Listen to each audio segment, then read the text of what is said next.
Do you ever find yourself worrying about how to make your character arcs epic? Like, you totally want to write a really great character arc that's going to be totally unique and different from anything any other author has done. But how do you figure out what that is, right? I mean, you want to, make the right decisions for your characters, but at the same time, you keep getting stuck because you don't know if this is the right decision, and you second guess yourself, and you're just not really sure where you should go with this in order to make it epic and in order to make it hit chords with your reader, right? Well, if you've ever worried about that before, this episode is for you. We are going to talk about templates for character arcs that are guaranteed to give your readers all the feels and really, really connect them to your character and to your story, but that you can still make unique to your own vision of your, work in progress that you're currently working on. Okay, so stay tuned. Hi there, aspiring fiction author. Welcome to Fiction Author Business School. Do you want to write your stories with ease and confidence? Do you find yourself Googling how to write a fiction book or how to write a character arc?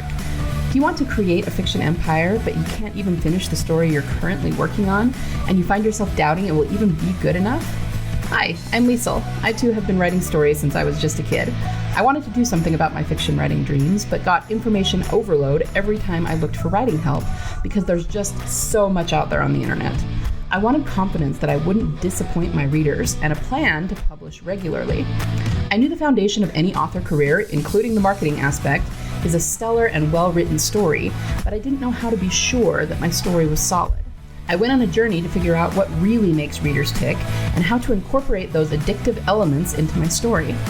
In this podcast, you'll find specific, tactical fiction writing tips, solutions to writing more words more efficiently, and secrets to mastering your author mindset. So, put on your fuzzy slippers, grab a notebook and pen and some chocolate, and let's write some fiction.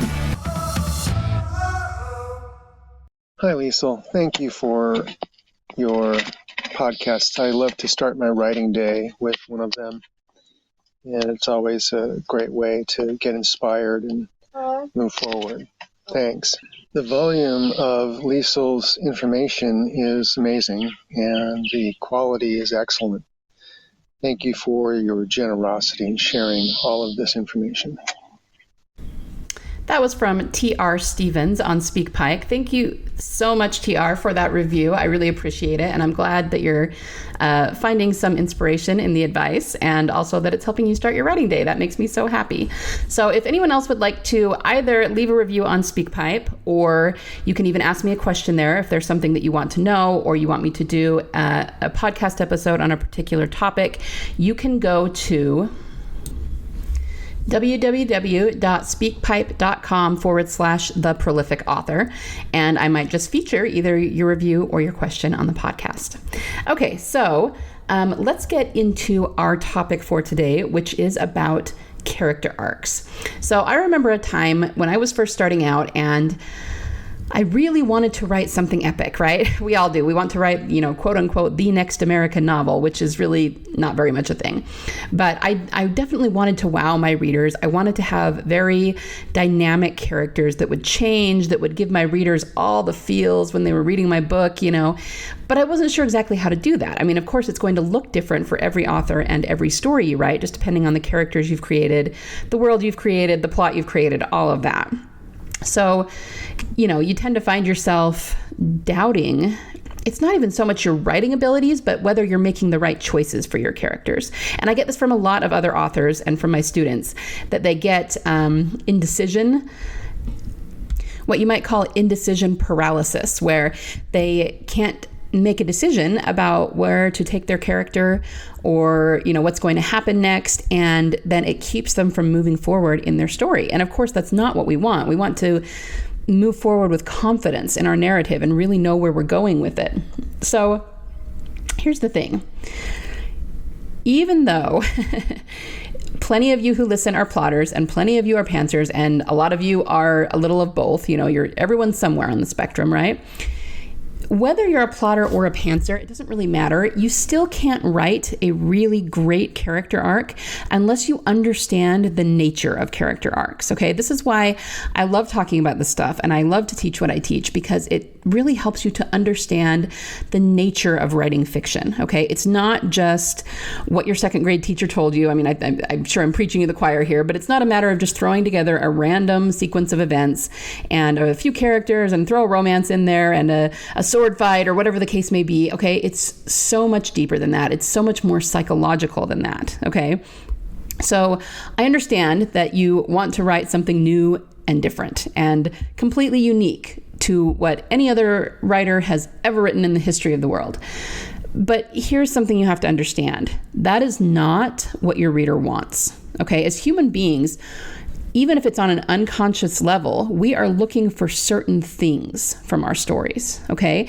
And I can promise you what your reader is looking for is not for your character to meander around without direction and accidentally wander off the rails, okay?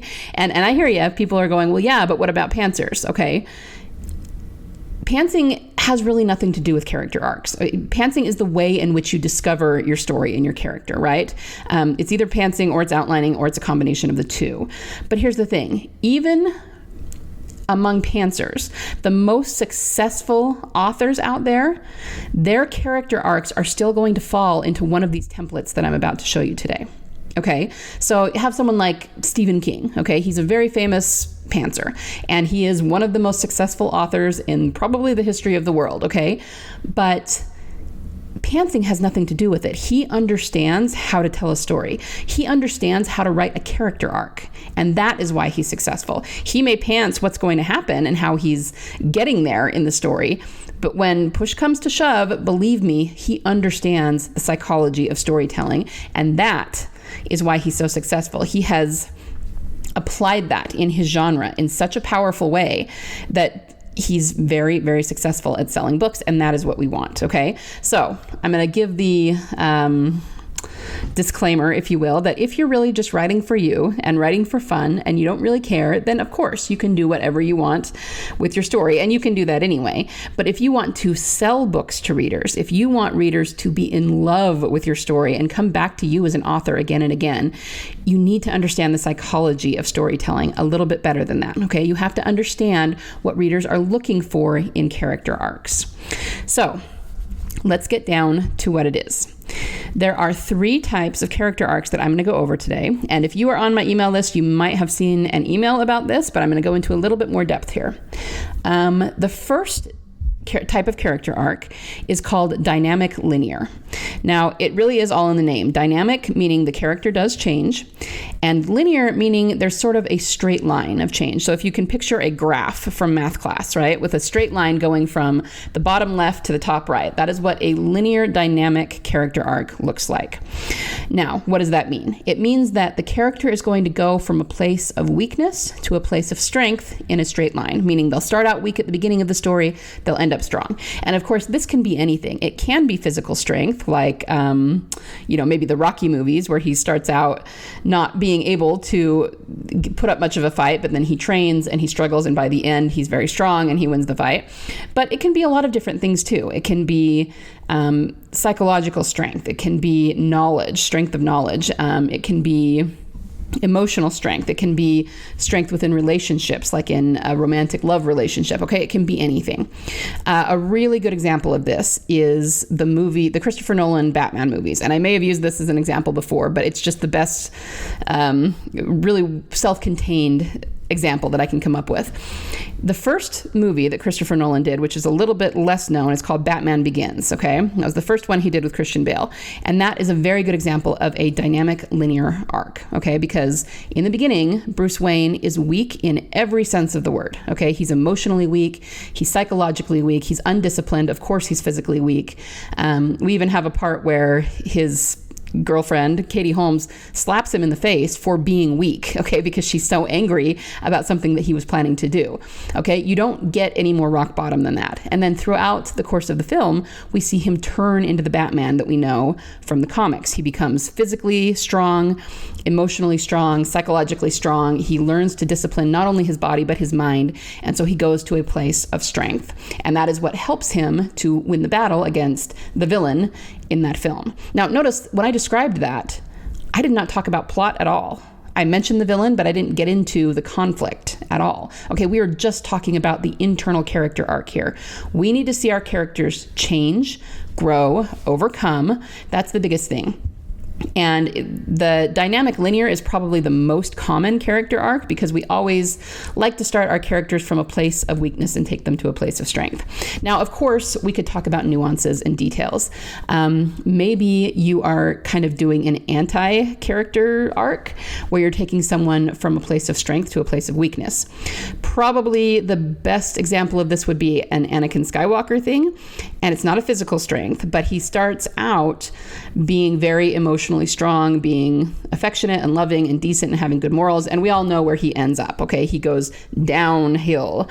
And so it would actually be the same, only he would be going from a place of strength, again, that's emotional strength, to a place of weakness where he has been allowed himself to be manipulated and literally gone over to the dark side. I mean, that's where that expression comes from, right? So in that case, you might think of it as the graph being from top left to bottom right, okay? But either way, we're still seeing a linear and dynamic change, okay? So that's number one. Number two is dynamic shift. Now, what does this mean? It still has dynamic in the title, so obviously there's still going to be a change. But the reason it's called shift instead of linear is because it's when the character already starts out at a place of strength. So yeah, they could become stronger in some things or in various ways. You could see it that way, but a lot of times they just become strong in a different way. So if you think about them being at the top of that graph, right? In the first movie, Batman, Bruce Wayne, went from the bottom left to the top right. At the beginning of The Dark Knight, he's already at the top right. So yeah, he can still go up, but he might just become strong in a different way, which means he stays at that same level, but he shifts to a different kind of strength. And yes, I'm going to use The Dark Knight as the example because this is exactly what we see in the second Batman movie. And honestly, I believe that this is the reason that movie was so powerful and was so successful. There's a lot of things that went into that, a lot of performances, a lot of just things that were very well done. But in this case, they start Batman out as being strong. He is already the Batman we know and love from the comics. And they even do this thing where in the first 5 minutes of the film, we see him overcome the villain from the first movie again in like 5 minutes. And he's just small potatoes now. He's not a big deal to Batman because Batman has transcended beyond what it took to overcome that villain, right? So how can he become any stronger than that? Well, by the end of the movie, we see him be willing to shoulder a great injustice and take the blame, even though he's innocent, for something he didn't do. And that takes a whole different kind of strength. We're not talking about Batman's physical strength and all of his toys and gadgets, or even Bruce Wayne's money. We're talking about an immense psychological stress that you would have to take on in order to be willing to be thought of as the bad guy when really you are completely innocent. Okay, so that's dynamic shift. He's still as strong as he was, but he's acquiring a different kind of strength, shifting to a different, almost like a different plane of strength. Okay, it's a transcendence and it's different.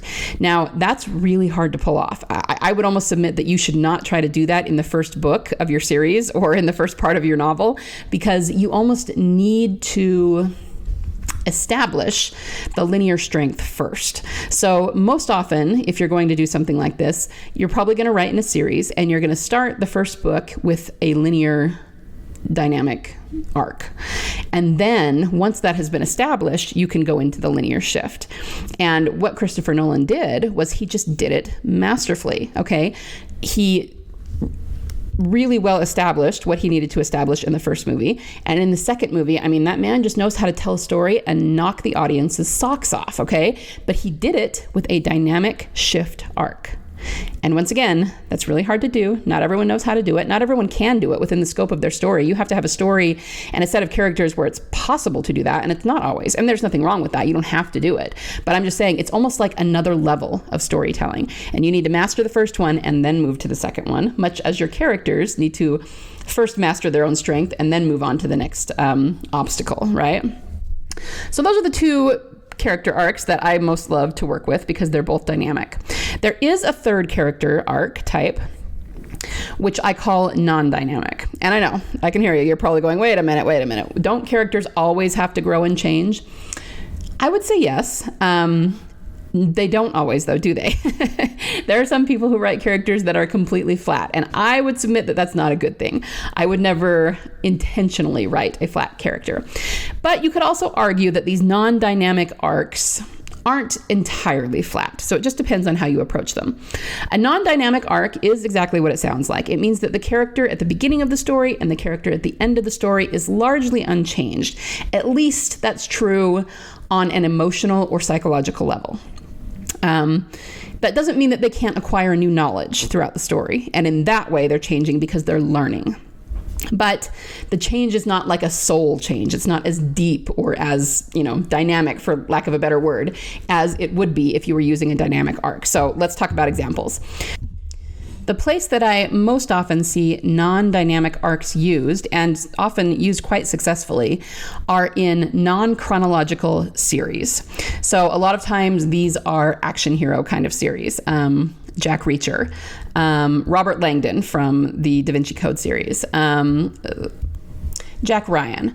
And understand, I do not pretend to have read all of these series or anything. So if you've read them and you're thinking she doesn't know what she's talking about, there is character development there, you would be right, because I don't have a whole lot of authority on all of those. But I'm just saying this is the type of series that we often see this in. And we could even compare it to certain types of television shows. Things like, I actually love crime shows, things like Criminal Minds and CSI and Law and Order, those kinds of things. But very often, because they focus on the case of the week, there's not a whole lot of character building. Or every once in a while, they'll have an episode that does a lot of character building, but then we won't see anything from that character for a long, long time, right? Okay, that's what I'm talking about. When you have these more episodic kind of stories, often the characters in them don't change overly much. They don't go through some great epiphany where they transcend something major. Okay, so that's why it's a non-dynamic character arc. And like I said, people can use these and be very, very successful, because a lot of them are very action oriented. They have very exciting stories, and they actually, from a character standpoint, they really operate on the reader knowing the ins and outs of the characters. Like, the character is so predictable in their personality, and I don't mean that in a bad way at all, just they're predictable in their personality, and the readers can latch onto that personality and get very attached to them, and then they love all of the books that are about that personality, right? So that actually works very well for some authors too. So even though I definitely prefer to write dynamic character arcs, I'm not bashing non-dynamic. I mean, they're some of the most successful writers in the world use them and use them well, and have lots and lots of readers and lots of fans. Like I said, you can say, you could argue that these characters do change a little bit, but it's on more of an intellectual level than an emotional level. So if they are trying to, we've got kind of a Jack Bauer situation, and they're trying to overcome the evil terrorists, chances are they're going to have to learn something new and figure out some way to overcome the evil plan of the terrorists in order to save the day, save the people, save the country, whatever it is. And that's still compelling, because we still want to know how this personality, who we've come to know and love because we've read all these other books that are about them, is going to figure it out this time. And there's kind of a zone of genius thing going on that is very compelling to readers. Okay, so in that sense, you could almost argue that the non-dynamic tag isn't entirely accurate, but just to differentiate, it's really more about changing on the emotional level or the soul level, and it's just a different way of telling a story. That's all. Okay, so those are the three types of arcs. Let's recap. There is dynamic linear, where the character goes from a place of weakness to a place of strength in a straight line. There's dynamic shift, where the character starts out strong, but then sort of shifts to a different kind of strength, if you will. And then there's non-dynamic, where the character doesn't change very much, at least not on an emotional level, but they might acquire more knowledge on more of an intellectual level. Okay, so what does this have to do with you and with figuring out where your character is going, as we talked about at the beginning? These are 3 templates for character arcs, and I can pretty much guarantee you that any successful story, whether it be a book, a movie, a TV show, even a game, every single successful one that compels the audience falls into one of these 3 templates. Now, character arcs are as different as the sands of the sea, right? So just because you're using one of these templates doesn't mean that your character arc will not be unique. It is the details that you, as the writer, will put in that will make it compelling and will make it unique.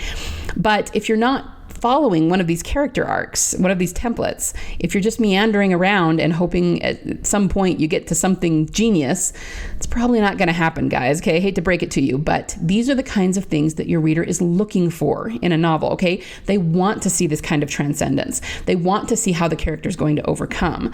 So if you're having a hard time figuring out where you're going to go with your character and how to make it a really epic arc, ask yourself, which one of these would suit my character best, and write toward that. Okay.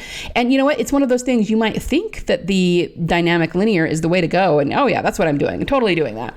And that's the one my character fits into. And that's great.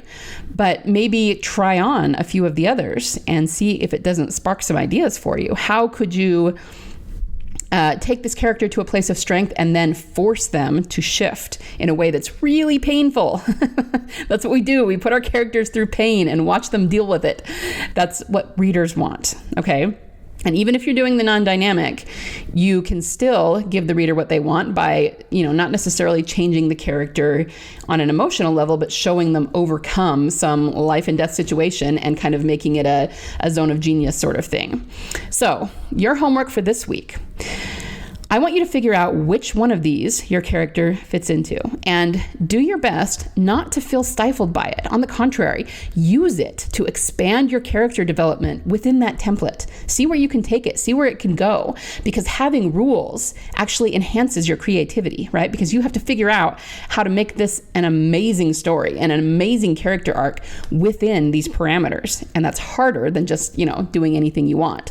And I promise you, if you embrace these character arcs, it'll just open up a whole new world for you, for your characters, and for the way that you tell your stories, and for where you take those characters, and your audience will just eat it up. I promise you that. Okay? So that is all I have for you today. But before you go, if you are someone who has trouble planning the beginning or end of your story, filling out the middle, if you feel less creative during the outlining phase, or if you find that your characters are being uncooperative with the story you're trying to tell, if you need a roadmap and yet you also pants a lot of your stories, so you're kind of in between, or you have trouble sticking to your outline once it's creative, if you struggle with writing too few or too many words, if you rush the ending so that you can work on the next project, any of these things that's making it difficult for you to finish the work in progress that you're currently on, then I would love for you to go to bit.ly/finish your story. That's all one word, bit.ly/finish your story, and download my free PDF, which is the 5 steps to planning the beginning, middle, and end of your fiction story, that will help you kind of have a roadmap about what you need to do in order to finish this one. Okay, so if you're having trouble with that, go download that PDF. It is completely free.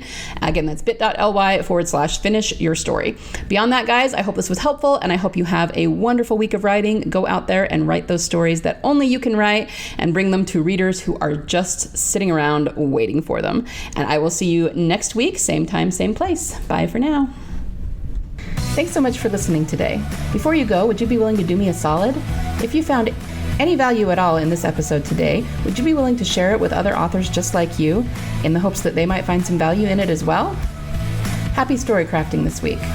Remember, only you can bring the world the unique story that you are trying to tell.